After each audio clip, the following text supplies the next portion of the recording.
அவரோட ப்ராஜெக்ட்னே தெரியாம அது ஹோல் ப்ராஜெக்ட் நடந்துருது. சடனா அட் தி எண்ட்ல ஃபிலிம் பை ராம் அப்படின்னு பார்த்ததுக்கப்புறம் ஒரு சர்ப்ரைஸ் இருக்குல்ல. நீங்க சொன்ன மாதிரி அது ஒரு மெலடி சாங் தான். பார்த்த அதான். ஒரு லுக்லன்னு அந்த பீட் எல்லாத்தையும் எடுத்தது லிரிக்லாம் எடுத்துட்டு, அதுக்கு ஒரு கிட்டார் மட்டும் போட்டா ஒரு அழகான மெலடி சாங்கா தான் இருக்கும். பஸ் ஸ்டாண்டு பக்கம் தான்டா இனிமே என் வேல, ஃபாலோ பண்ண போறேன் நான் தான் என் ஆள. ஏஆர் ரஹ்மானோட அசிஸ்டன்ட்ன்னு சொன்னா ஒரு ஒரு அப்பாயின்ட்மென்ட் கிடைக்கும். ஒரு டைரக்டரோட மீட்டிங் கிடைக்கும். அட்லீஸ்ட் அதெல்லாம் நடக்குது இல்லையா? இதுதான் பிராக்டிகல் ரீசன் அதான். நீ பாட்டு வொர்க் பண்ண, படத்துக்கு வொர்க் ஆகுதா பார்க்குறேன், எனக்கு பிடிக்குதா பார்க்குறேன்னாரு. அவர் எப்பவுமே அப்படிதான். அவர கன்வின்ஸ் பண்றது ரொம்ப கஷ்டம். அவர் எல்லாமே படமா தான் யோசிப்பாரு. பாட்டு நல்லா இருந்தா அது படத்த தாண்டி போனா கூட வேணான்னுவாரு. எனக்கு படத்துக்குள்ள இருக்கணும். இப்போ அந்த Instagram வந்ததுனால அந்த 1 மினிட்குள்ள பாட்டுலேருந்து ஏதாவது கேட்சி விஷயத்த எடுத்து அவங்க ரீல் பண்ணணுன்றதுக்காக யூஸ் பண்றது தான் ஹுக் லைன். அந்த ஹுக் லைன் நல்லா இருந்தா ஃபுல் பாட்டு போய் கேட்பாங்க. ஆனா சம்டைம்ஸ் ஹுக் லைன் நல்லா இல்லாம ஃபுல் பாட்டா கேட்கும்போது அது சூப்பரா இருக்கும். AR Rahman sir working with Hans Zimmer. அது கொலாப். அது பார்க்கும்போது எப்படி இருந்தது அந்த நேம் பார்க்க. இந்த அன்பர் சிறப்ப காணோம் ஒரு பக்கம்னா, வேறு அன்பு அன்ப காணவில்லை. அவருக்கு ரொம்ப பிடிச்ச யா பாட்டு அதான் சொல்லுவாரு. ஆமா இன்டர்வியூலயுமே சொல்லிருந்தாரு. வேர் இஸ் அன்பு. அது ஒரு மாரி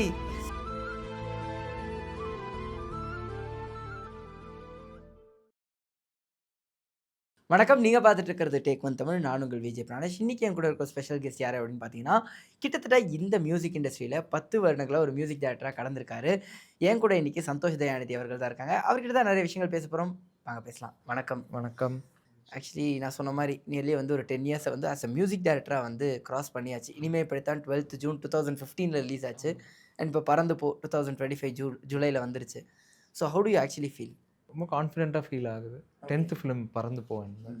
ஸோ இந்த 10த் ஃபிலிம்க்காக இந்த 9 ஃபிலிம்ஸ் நான் கிராஸ் பண்ணி வந்த ஜேர்னி இருக்குல்ல, Yeah. அது ரொம்ப இன்ட்ரெஸ்டிங்கான ஒரு journey. Lot of lessons learnt, நிறைய எக்ஸ்பீரியன்ஸு.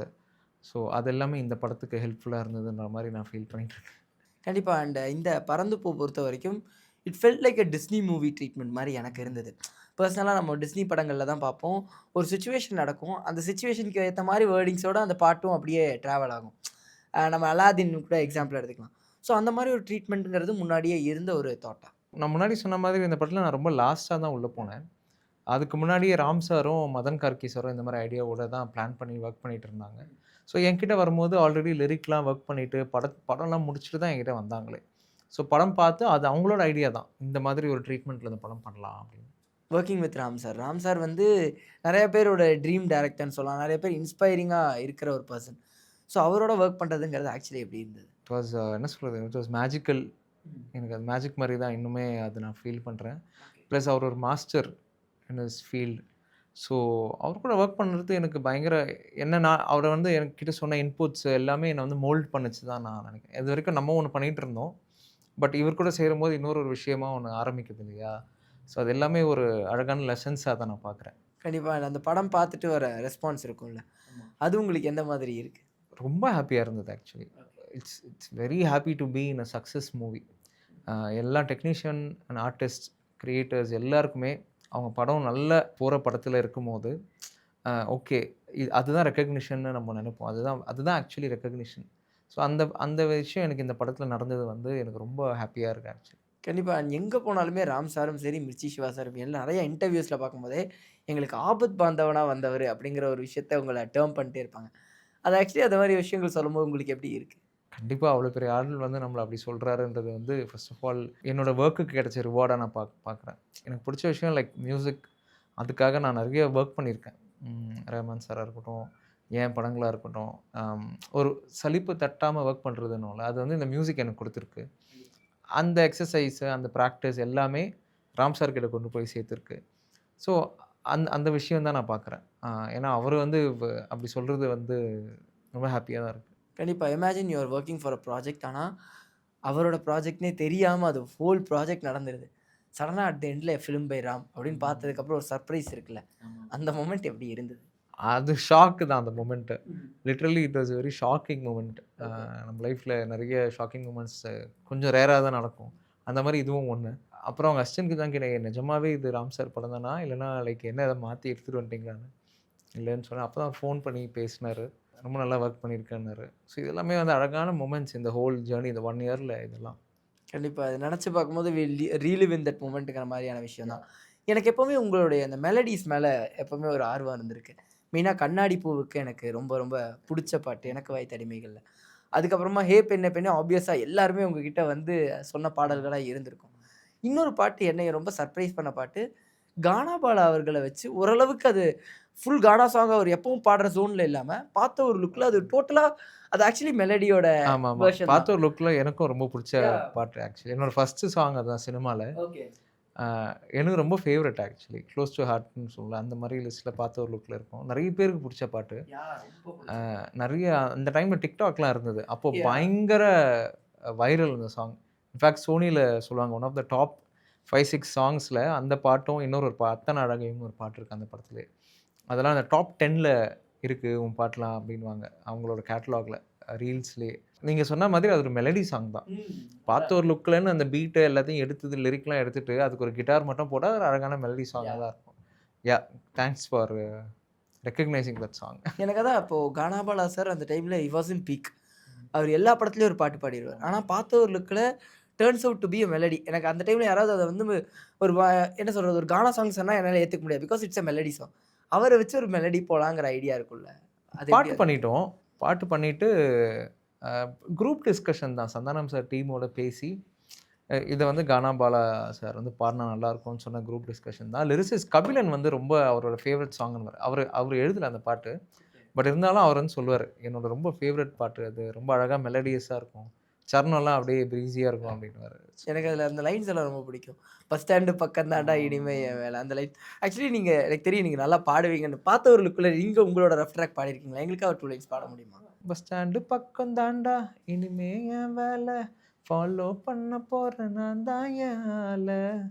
கண்டிப்பா. ஆனா கடல்ல உங்களுக்கு ஏஆர் ரஹ்மான் சாரோட அந்த வொர்க்கிங் ஸ்பேஸ் ஸ்டார்ட் ஆச்சு. பட் ஆனா நார்மலா I have scene people okay. இப்ப நீங்க மியூசிக் டைரக்டர் ஆனதுக்கு அப்புறமும் you didn't stop working with Rahman sir. அந்த ஒரு கைண்ட் ஆஃப் பாண்டிங் இருக்கும்ல. அத பத்தி ஷேர் பண்ண முடியுமா? பல ரீசன் இருக்கு. ப்ளஸ் இப்போ நம்ம ஒரு படம் பண்றோம். மியூசிக் டைரக்டரா பண்ணிட்டோம். அடுத்த படம் நம்மள பிஸி ஆக்கி விட்டுடுச்சுன்னா, தென் நம்ம ஜர்னி அப்படியே மியூசிக் டைரக்டரா கம்போஸ் ஆகும். அப்படியே போயிட்டே இருக்க போகுது. ஓகே. ரமன் சார் கிட்ட போற வாய்ப்பு இருக்காது. டைம் ம். இருக்காது. நம்ம அப்படி நெனச்ச மாதிரி அது அது டேக் ஆஃப் ஆகல. கொஞ்சம் ஸ்லோவா இருக்குன்னும்போது, ஆப்வியஸ்லி அ உங்களுக்கு ரஹ்மான் சார் மாரி ஒருத்தர் பேக்கப் இருக்கும்போது, நீங்க அங்க தான் போய் ஆகணும். ம். அ ப்ளஸ் நான் வந்து ரஹ்மான் சார் கிட்ட லேர்ன் பண்ண ரொம்ப ஆசைப்படுற ஆளு. ஓகே. அவரோட வொர்க் எக்ஸ்பீரியன்ஸ்க்கு நம்ம நம்ம வந்து ஒரு 100% இருக்கோம்னா, அவர் 1000ல இருப்பாரு எப்பவுமே.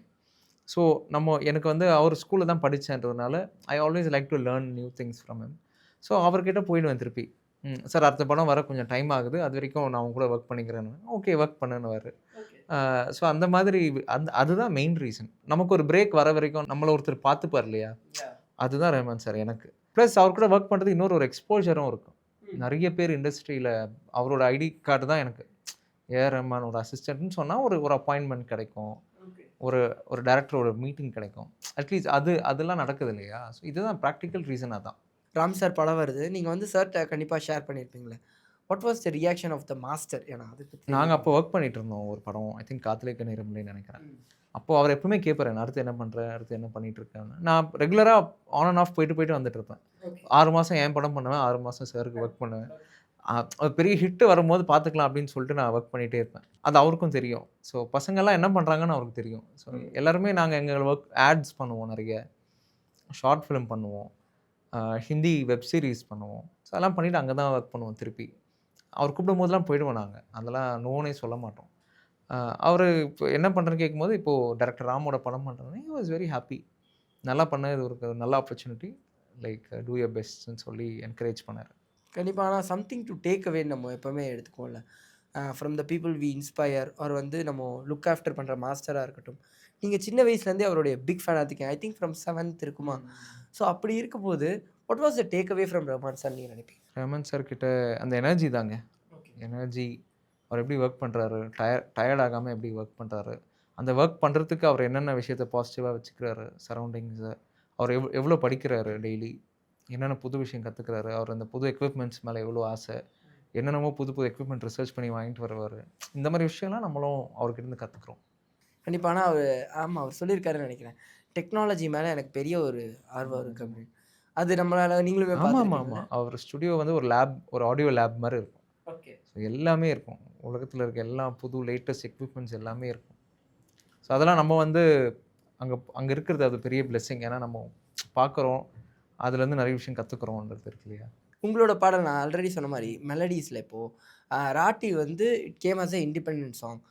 அதுலயா இருக்கட்டும், இல்ல கண்ணாடி பூவுக்கு நான் தனியா மென்ஷன் பண்ணேன். எனக்கு அதுலயா இருக்கட்டும், லிரிக்ஸ் ரொம்ப பெரிய ஒரு இம்பாக்ட் கிரியேட் பண்ணும். ஸோ ஆஸ் அ சாங்ல லிரிக்ஸ் எந்த அளவு இம்பாக்ட் இருக்கும்னு நினைக்கிறீங்க? ரொம்ப இம்பார்ட்டன்ட். ஓகே.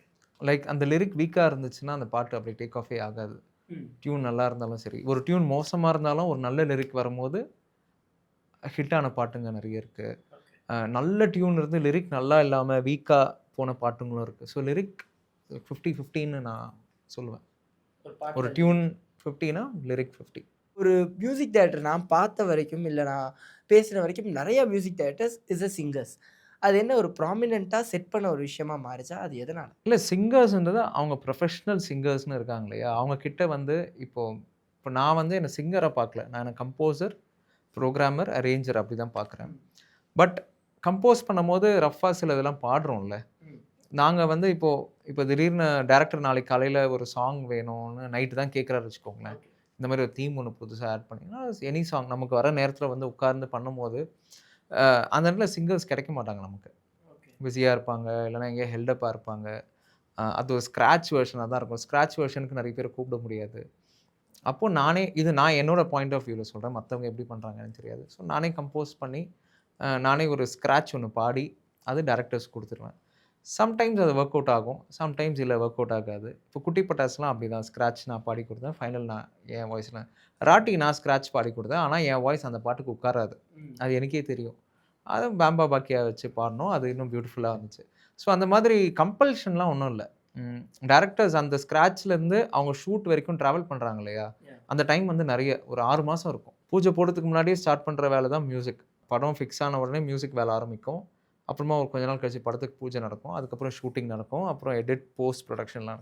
ஸோ இந்த 6 மாசத்துக்கு வந்து அவங்க வந்து மியூசிக் டைரக்டர் வாய்ஸ்ல தான் டிராவல் பண்ணுவாங்க. அப்போ அவங்களுக்கு அது புடிச்சு போயிடும். செட் ஆயிடும். திடீர்னு அவங்களால அக்செப்ட் பண்ணிக்க முடியாது. ஒரு புது வாய்ஸ் உள்ள வரும்போது.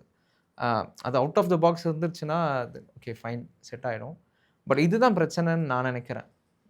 ஆமா. பட் மியூசிக் டைரக்டர்ஸ் பாடுறது தப்பு இல்லல்ல.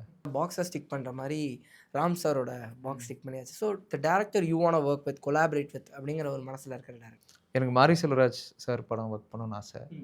ஆ அப்புறம் வந்து இம்தியாஸ் அலி சார் படம் ஒர்க் பண்ணணும்னு ஆசை. ஓகே. ஆ இந்த மாதிரி நெறைய பேர் இருக்காங்க. எனக்கு வந்து ரொம்ப ஹார்ட் மூவிஸ்னா ரொம்ப பிடிக்கும் எனக்கு. ஒரு படம் பார்க்கும்போது அது நம்ம ஒண்ணு எமோஷனலா காமெடினா அது இப்போ பீக்கா அப்படியே லாஃப்டரா இப்ப நம்ம பறந்து பண்ணுவோம் இல்லையா? அந்த மாதிரி.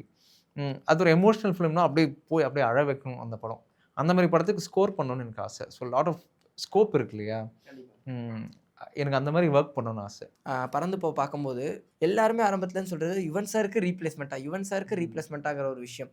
இவங்களுக்கு பதிலா இவங்க இந்த படத்துல பண்றாங்கங்கிறது ஒரு பிரஷரா இருந்ததா? இல்ல இது நம்ம இந்த ஒரு இடத்த வந்து ஃபில் பண்ணணும், ப்ராப்பரா ஷூஸ் ஃபில் பண்ணணுங்கிற ஒரு இது இருந்ததா? எனக்கு ஒரு ப்ரெஷருமே இல்லங்க. நான் அப்படி நினைக்கவே இல்ல. எனக்கு ஒரு ஆப்பர்ச்சுனிட்டி வந்திருக்கு அவ்வளோதான். நான் வந்து அத என்னோட பெஸ்ட்ட குடுக்கணும். இப்போ வரைக்கும் நான் அப்படி தான் வொர்க் பண்ணிட்டு இருக்கேன் எல்லா படமுமே. ஆ யாரையுமே யாரும் ரீப்ளேஸே பண்ண முடியாது. உங்க டேலண்ட் உங்களுது. உங்களுக்கு லைக் என்னோட இப்ப எனக்கு தெரிஞ்ச மியூசிக் நான் பண்றேன். அ இப்போ யுவன் சார் அவரோட ஸ்டைல் ஒண்ணு இருக்கு. அவர் அத பண்றாரு. அவருக்கு ஒரு ஃபேன் ஃபாலோயிங். அது பில்ட் பண்ண எத்தன வருஷம் அவரு வொர்க் பண்ணியிருக்காரு இல்லையா? நம்ம போய் ஈஸியா அந்த வார்த்தைய சொல்ல முடியாது. ரீப்ளேஸ் பண்ண போறோம். அதெல்லாம் பெரிய வார்த்தை. ம். அது ஓகே. அது ஃபேன்ஸ் அவங்க அவங்க அவங்களோட பாயிண்ட் ஆஃப் வியூ அது. பட் எனக்கு அப்படிலாம் இல்ல. I have huge respect for all the composers in the industry. அவங்கள மாரி பாட்டு பண்ணணும்னு தான் அவங்க பாட்டெல்லாம் கேட்டு தானே வந்தோம் நம்ம. So I love everybody. என் ஆப்பர்ச்சுனிட்டிய ப்ராப்பரா யூஸ் பண்ணணும். அதில பாஸ் ஆயிருக்குமான்றது தான் என் விஷயம். அவ்வளோதான் என் மைண்ட்ல அவ்வளோதான். ப்ரெஷரே இல்ல. எனக்கு ராம் சார்லாம் எந்த ப்ரெஷருமே குடுக்கல. நீ பாட்டு வொர்க் பண்ணு.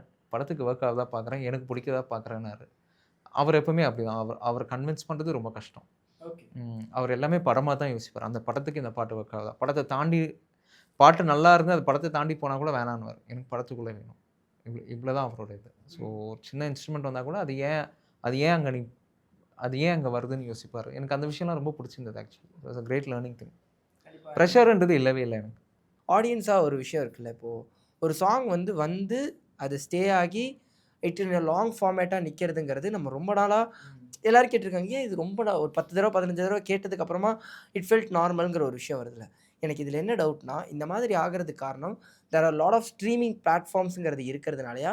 இல்ல ஆடியன்ஸோட சேஞ்ச் ஆஃப் டேஸ்ட்னால நினைப்பீங்களா? இல்ல அப்படிலாம் இல்ல. எவர்கிரீன்ன்றதே வந்து இப்ப என்ன இப்ப எப்படி சொல்லலாம்னா, இப்போ 90ஸ்ல வந்து கிட்டத்தட்ட எத்தன பாட்டு வந்திருக்கும்னு வச்சுப்போம். ஒரு 10,000 பாட்டு வந்திருக்கு. சும்மா நான் ரஃப்பா சொல்றேன். ஆர் 1,00,000 பாட்டு வந்திருக்குன்னு வச்சுக்கோங்க 90ஸ்ல. அந்த 1,00,000 சாங்லேருந்து இப்போ வந்து தாண்டி வந்து இப்போ 2000 ஆயிடுச்சு. 2025ல இருக்கோம். ஸோ 2025ல 90ஸ்ல கேட்ட அந்த 1,00,000ல இருந்து ஒரு ஒரு 10,000 சாங்ஸ் இப்போ கேட்குறோம்னா, அங்க அந்த டைம்ல ஹிட் ஆன நல்ல பாட்டுங்க தான் இப்போ கேட்குறோம். ஸோ அதெல்லாம் விஷயமே இல்ல. யாரும் கேட்கறது இல்ல. அதெல்லாம் கிடையாது. இப்ப நல்ல பாட்டு பண்ணோம். அது ஸ்டே ஆகும் எப்பவுமே. ஸ்ட்ரீமிங் பிளாட்ஃபார்ம்க்கும், YouTubeல ப்ரமோஷன் இதெல்லாம் ஒண்ணுமே கிடையாது. ஒரு நல்ல பாட்டு எத்தன காலம் கழிச்சு கூட நிக்கும். இப்போ ஒரு ட்ரெண்ட் இருக்குல்ல. ஒரு பாட்டு வந்து it has to be a hit அப்டின்னா, there should be hook steps and hook lines. அத பத்தி நார்மலா உங்களுடைய கருத்து என்ன? ஹூக் லைன்ஸ்ங்கிற விஷயத்த பத்தி உங்களுடைய கருத்து? ஹுக் லைன்ஸ் எல்லா பாட்டுலயுமே இருந்திருக்குங்க. ம். அப்பத்துலேருந்தே இருந்திருக்கு. ஓகே. அ பழைய பாட்டுலேருந்தே இருக்கு அதெல்லாம். ம். அ இப்போ அந்த Instagram வந்ததுனால அந்த 1 மினிட்குள்ள பாட்டுலேருந்து ஏதாவது கேட்சி விஷயத்த எடுத்து அவங்க ம். ரீல் பண்ணணுன்றதுக்காக யூஸ் பண்றது தான் ஹுக் லைன். ஓகே. அந்த ஹுக் லைன் நல்லா இருந்தா, ஃபுல் பாட்டு போய் கேட்பாங்க. ஸோ ம். இதுல 2மே இருக்கு. ஹுக் லைன் நல்லா இல்லனா ஃபுல் பாட்டு கேட்க மாட்டாங்க. ஆனா சம்டைம்ஸ் ஹுக் லைன் நல்லா இல்லாம ஃபுல் பாட்டா கேட்கும்போது அது சூப்பரா இருக்கும். ஓகே. ஸோ அந்த மாரிலாம் இருக்கு. ஹுக் லைன்ன்றது அந்த இன்னைக்கு நடக்கிற அந்த ரீல் ட்ரெண்டுல 1 மினிட் இப்போ 90 செகண்ட்ஸ் ஆக்கிட்டாங்க. ஸோ அதுதான் அது ஹுக் லைன்ன்றது பாட்டோட catchy phrase. Urvashi Urvashi hook line. Okay. But அந்த காலத்துல அது ஹுக் லைன்னு அவங்க டெர்ம் பண்ணல. ரீலுக்காகலாம் பண்ணல இல்லையா? ம். பாட்டுக்காக பண்ணாங்க. அது அப்பத்துலேருந்தே இருக்கு. இங்கிலீஷ் பாட்டுலேருந்து இருக்கு. எல்லா பாட்டுலயுமே இருக்கு. நியர்லி 10 இயர்ஸ் கிராஸ் ஆயிருச்சு. What was one toughest thing for you? Like இத நான் ப்ராசஸ் பண்றதுக்கு தான் எனக்கு இதுல வந்து கொஞ்சம் கஷ்டம் இருந்ததுங்கிறது. ஆ இந்த ஹோல் இண்டஸ்ட்ரியே ஒரு லேர்னிங் ஃபீல்டு தான். Music field. You learn with every success, you learn with every failure. Something it will teach you. இப்ப ரஹ்மான் சார் வந்து ஃபர்ஸ்ட்டு படமே சூப்பர் டூப்பர் ஹிட்டுன்னு சொல்றோம் இல்லையா? பட் அதுக்கு முன்னாடி அவர் போட்ட எஃபோர்ட் வந்து நாங்க கேள்விப்பட்டிருப்போம். அதுக்கு முன்னாடி ஒரு 15 இயர்ஸ் அவர் வந்து சின்ன வயசுல இருந்தே அவர் அசிஸ்டன்ட்டா இருந்து கீபோர்ட்ஸ்லாம் எடுத்துட்டு போய் கூட நின்னு பார்த்து, ஸோ அந்த எஃபோர்ட் இருக்குல்ல அதுதான் லேர்னிங். ஸோ நான் இந்த 10 இயர்ஸ வந்து நான் படம் பண்ணி நான் கத்துக்கிட்டேன்னு தான் நான் சொல்லுவேன். ஓகே. ம். இந்த 10 இயர்ஸ் தான் நான் ராம் சார் படத்துக்கு வந்து கொண்டு வந்து சேர்த்துருக்கு. இந்த லேர்னிங் தான் என்ன கொண்டு வந்து சேர்த்துருக்கு. Okay. And taking the next step after Parandhu Po. எந்த மாதிரியான ஐடியாஸ் வந்து சந்தோஷ் தயாநிதி அவர்களுக்கு இருக்கு இப்போ?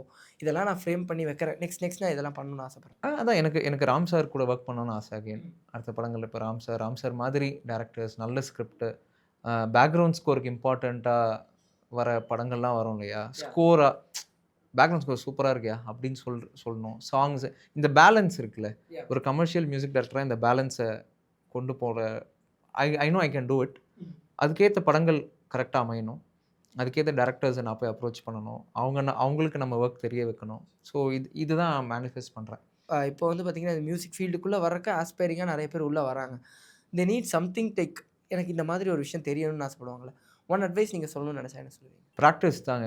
ம். மெயின் திங் அதுதான். Never stop learning. இது வந்து நான் பார்த்து கத்துக்கிற விஷயம். நெறைய மியூசிஷியன்ஸ் இப்ப ரஹ்மான் சாரே இருக்கட்டும். He learns every day. புது புது விஷயங்கள்.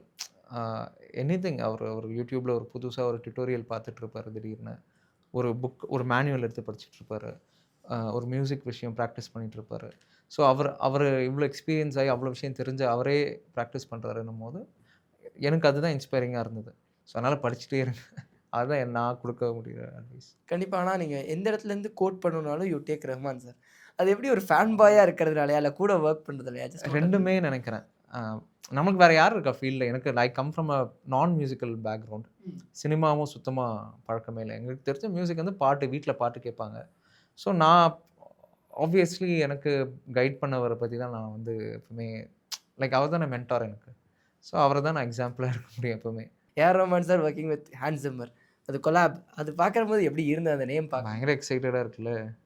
ஐ மீன் நான் அதுக்குள்ளே வந்துட்டேன் என் படம் மேலயா. Yeah, yeah, yeah. But I am very excited. இப்போ கூட இந்த டீசர்லாம் பயங்கரமா இருக்கு பார்த்தீங்களா? ஸோ என்ன இது எப்படி ஒரு வேர்ல்ட் மியூசிக்கா அது மாறும்.